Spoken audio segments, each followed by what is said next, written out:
বিসমিল্লাহির রহমানির রহিম। আসসালামু আলাইকুম। জনতা রান্নাঘর থেকে সবাইকে জানাচ্ছি শুভেচ্ছা। আশা করি সবাই ভালো আছেন। আজকে যে রেসিপিটি করব সেটা হচ্ছে বটি বিফ মশালা।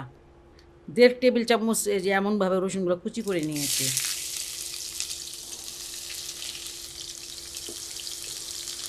১.৫ বাটির মতন আছে পেঁয়াজ, সেটা দিয়ে দিচ্ছি। এই যে পেঁয়াজগুলো এইভাবে কেটে নিয়েছি।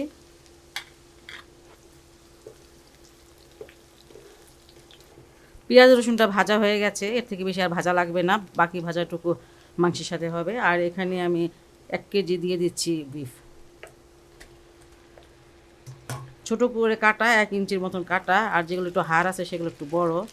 যাই হোক, এটা এখন খুব ভালো করে ভেজে নেব, কারণ আপনারা যখন ভাজবেন এই যে মাংসটাকে আপনারা কুটে ধুয়ে তারপরে ছেঁকে রাখবেন, মানে এটা ছাঁকনিতে রেখে দেবেন, তাহলে সব পানিটা পড়ে যাবে, পানি আর উঠবে না।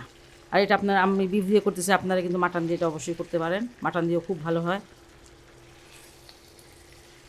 আমি হাই হিটে এটাকে ১৫ মিনিট ভেজে নিয়েছি, পানি অবশ্যই উঠেছিল, তবে কম।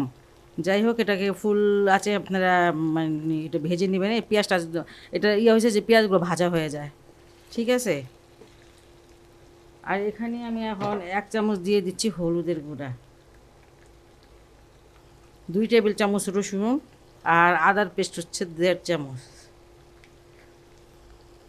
স্বাদ মতন লবণ দিয়ে দিচ্ছি।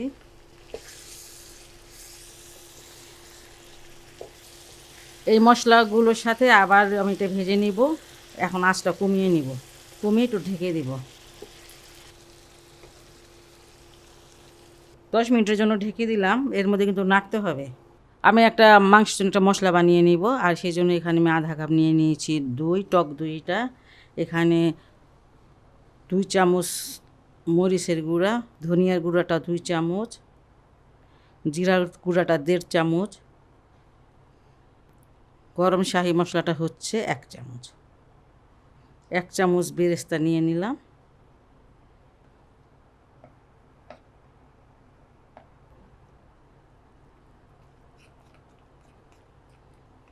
মশলাটা বানানো হয়ে গেল, এটা এক সাইডে রেখে দিচ্ছি।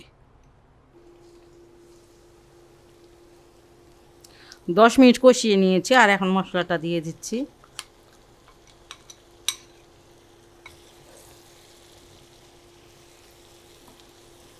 গরুর মাংস সিদ্ধ হতে আমার কাছে তো সবসময় মনে হয় ১ ঘন্টা তো লাগেই, কম হলেও। বাটিটা ধুয়ে পানি দিয়ে দিচ্ছি।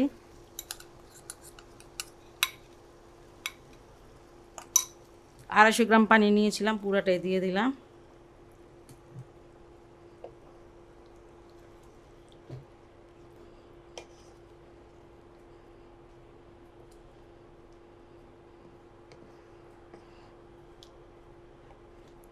এখন কম আঁচে এটাকে আমি মানে রান্না করে নিব, যতক্ষণ না পর্যন্ত মাংসগুলো সিদ্ধ না হয়।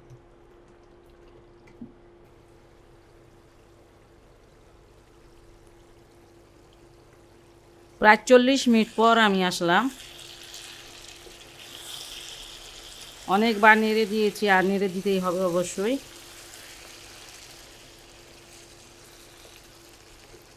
এখানে আমি ৪-৫টা কাঁচামরিচ দিয়ে দিলাম ছোটো ছোটো করে কেটে। আঁচটা কিন্তু এই সময় একদম কম। বাকি বেরেস্তাটুকু দিয়ে দিলাম, আধা কাপ বেরেস্তা নিয়েছিলাম।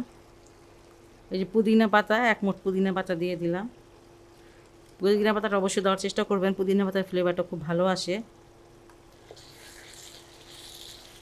এই সময় মানে আমি আঁচটা বন্ধ করেই দিব, দিয়ে আমি ৭-৮ মিনিট পর আমি আপনাকে এটা বেড়ে দেখাবো। এখন এটা আমি ঢেকে রাখবো।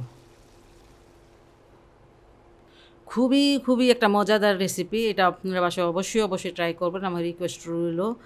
আর যদি আমার এই রেসিপিটা আপনাদের ভালো লাগে, তাহলে অবশ্যই আমার চ্যানেলকে লাইক, কমেন্ট, সাবস্ক্রাইব করুন। সবাই ভালো থাকুন, সুস্থ থাকুন, নিরাপদে থাকুন, এই দোয়া করি। আল্লাহ হাফেজ।